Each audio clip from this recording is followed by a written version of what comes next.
اللہ الرحمن الرحیم۔ محترم ناظرین کرام، السلام علیکم ورحمۃ اللہ وبرکاتہ۔ الحمدللہ عز وجل، ہم نسیم رحمت پڑھ رہے ہیں۔ یہ کتاب مکاتب کے طلباء یعنی چھوٹے بچوں کے لیے نہایت مفید ہے۔ آئیے مزید سوالات اور جوابات پڑھتے ہیں۔ سوال: اگر کوئی شخص ہمارے پیغمبر کو نہ مانے یا ان کی توہین کرے وہ کیسا ہے؟ اگر کوئی آدمی ہمارے پیغمبر کو نہیں مانتا یا ہمارے پیغمبر کی توہین کرتا ہے تو وہ کیسا ہے؟ اس کے تعلق سے اسلام کا کیا حکم ہے؟ جواب: جو شخص ہمارے پیغمبر کو خدا کا رسول نہ مانے یا زبان سے انہیں رسول مان کر ان کی شان میں گستاخی و بے ادبی کرے وہ کافر ہے۔ جو بندہ ہمارے نبی کو نبی نہ مانے، خدا کا رسول نہ مانے یا زبان سے تو رسول مانے، زبان سے تو پیغمبر مانے، لیکن نبی کی شان میں، نبی کے بارے میں گستاخی کرے، بے ادبی کرے تو ایسا شخص کافر ہے۔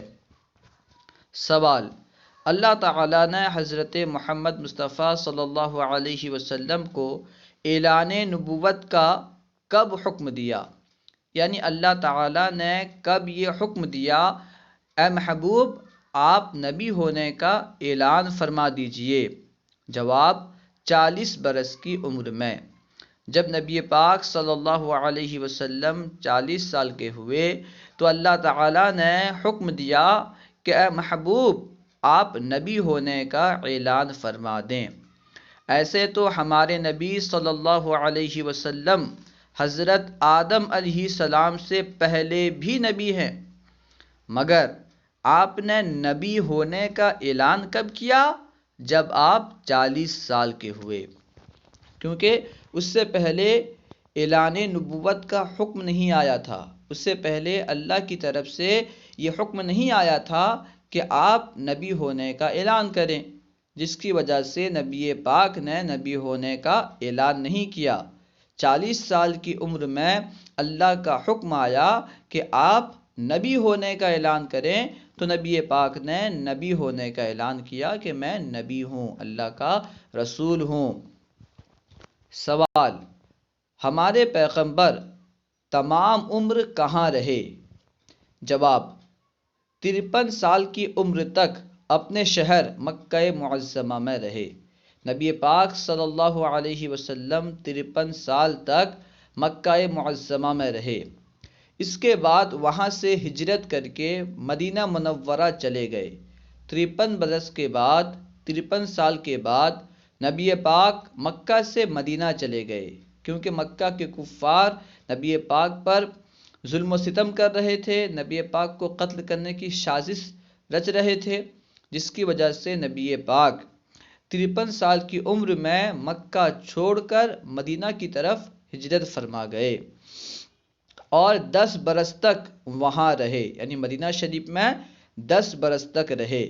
پھر 63 سال کی عمر میں آپ کا وصال ہوا، یعنی ہمارے پیارے نبی صلی اللہ علیہ وسلم کی ظاہری عمر 63 سال ہے، جس میں سے 53 سال آپ نے مکہ معظمہ میں گزارا اور 10 سال مدینہ شریف میں گزارا۔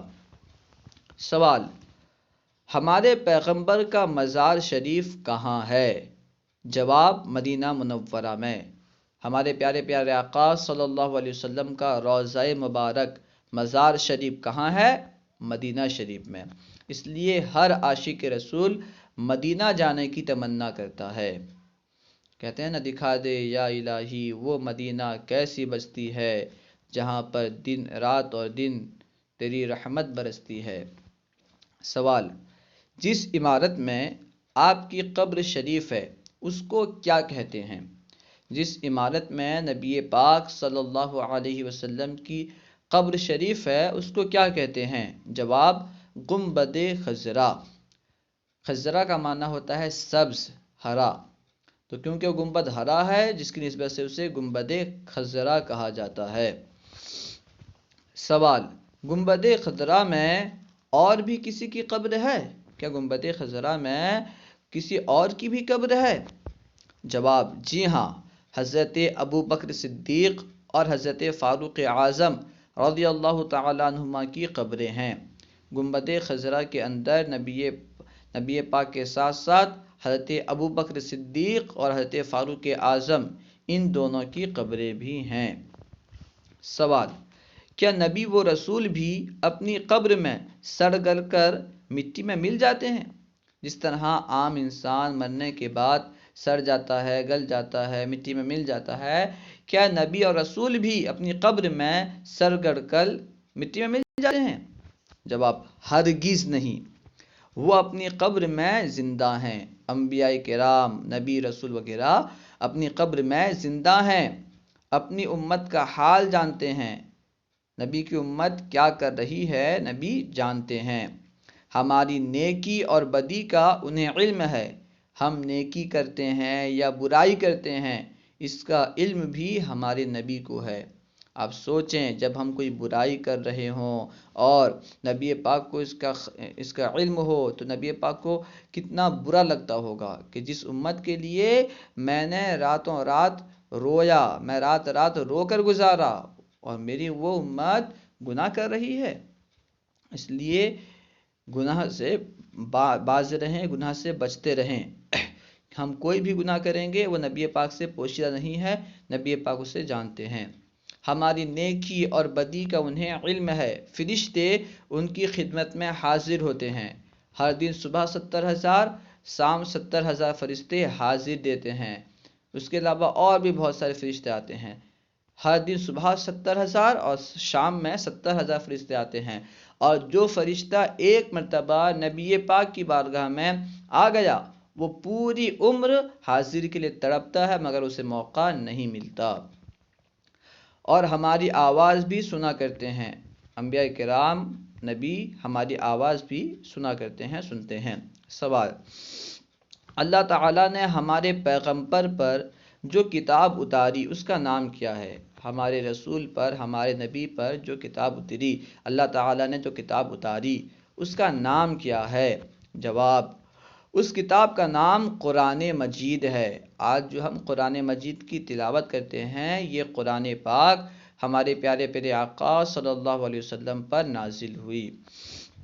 سوال، کتنے دنوں میں پورا قرآن شریف نازل ہوا ہے؟ جواب، 23 برس میں 23 برس میں پورا قرآن پاک نازل ہوا۔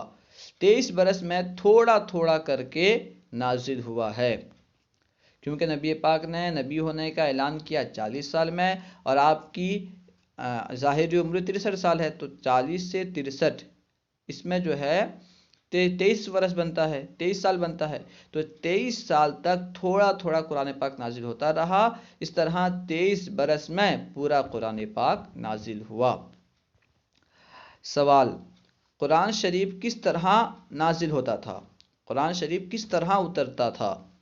جواب، اللہ تعالیٰ کی طرف سے حضرت جبرائیل علیہ السلام قرآن شریف کی کوئی سورت یا چند آیتیں لے کر آتے اور آپ کو سنا دیتے، یعنی نبی پاک کو سنا دیتے، پھر آپ اس کو دوسروں کو بتا دیتے۔ نبی پاک ان آیات کو، اس سورت کو دوسروں کو بتا دیتے اور لکھوا دیتے۔ اس طرح جو ہے قرآن پاک نازل ہوا۔ سوال، جبرائیل کون ہیں؟ جواب، فرشتے ہیں۔ حضرت جبرائیل فرشتے ہیں، خدا تعالیٰ کا حکم پیغمبروں کے پاس لاتے تھے۔ حضرت جبرائیل کا کام کیا ہے کہ یہ نبیوں کے پاس اللہ کا پیغام لاتے ہیں، اللہ کا پیغام لاتے تھے۔ کیونکہ اب تو کوئی نبی نہیں آنے والا، اس لیے اب جو ہے اللہ کا پیغام بھی نہیں آنے والا۔ سوال، ہمارے پیغمبر کو حضرت جبرائیل صرف قرآن مجید کی آیتیں سنا دیتے تھے یا مطلب بھی بتاتے تھے؟ ہمارے نبی صلی اللہ علیہ وسلم کو حضرت جبرائیل قرآن پاک سنا دیتے تھے یا پھر اس کا معنی بھی بتاتے تھے کہ اس کا معنی کیا ہے، اس آیت کا معنی کیا ہے، اس آیت سے مراد کیا ہے؟ جواب، حضرت جبرائیل صرف سنا دیتے تھے۔ حضرت جبرائیل قرآن پاک لا کر صرف سنا دیتے تھے۔ کبھی کبھی جبرائیل خود بھی قرآن کا مطلب نہیں سمجھتے، مگر حضرت محمد مصطفیٰ صلی اللہ علیہ وسلم سمجھ لیتے تھے۔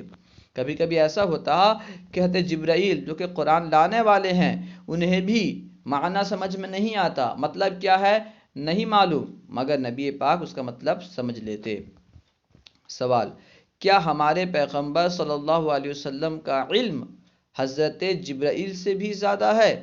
کہ ہمارے نبی صلی اللہ علیہ وسلم کا جو علم ہے حضرت جبرائیل سے زیادہ ہے؟ جواب: بے شک آپ کا علم ساری مخلوقات سے زیادہ ہے، اللہ کے علاوہ تمام مخلوقات سے، تمام مخلوقات میں نبی پاک کا علم سب سے زیادہ ہے۔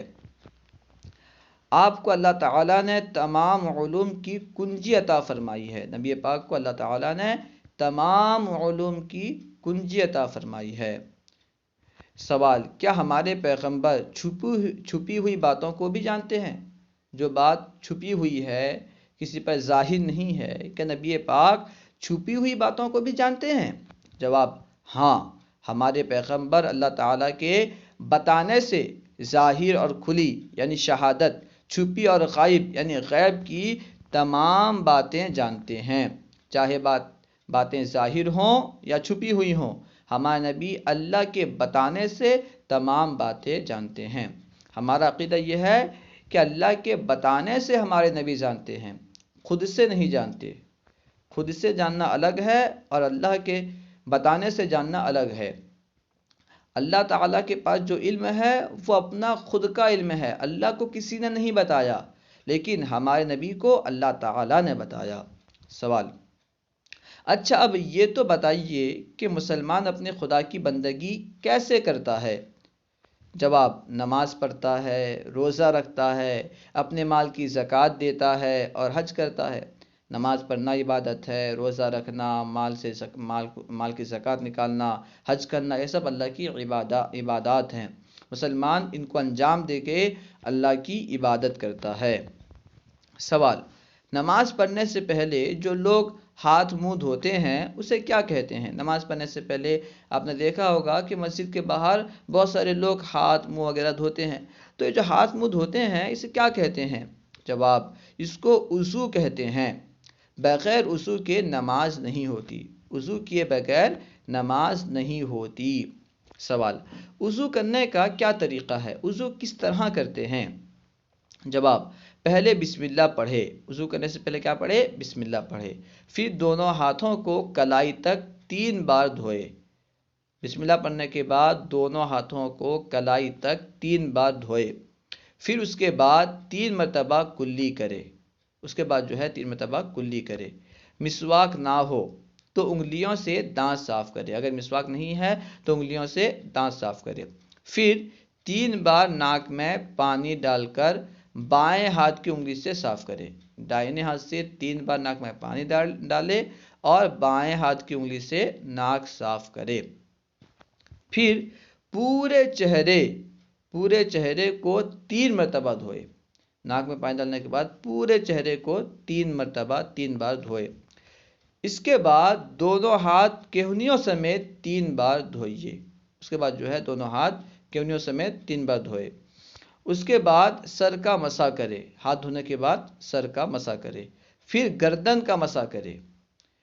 مسح صرف 1 مرتبہ کرنا چاہیے، مسح 3 مرتبہ نہیں کرنا ہے، 1 مرتبہ کرنا ہے، پھر دونوں پاؤں کو ٹخنوں تک 3 بار دھوئے۔ تو اس طرح کر لینے سے وضو ہو جاتا ہے۔ امید ہے کہ آپ کو پوری بات سمجھ میں آ گئی ہوگی۔ علم دین کو عام کرنے کے لیے ہمارا ساتھ دیں، ان ویڈیوز کو خوب عام کریں، خوب شیئر کریں۔ السلام علیکم ورحمۃ اللہ وبرکاتہ۔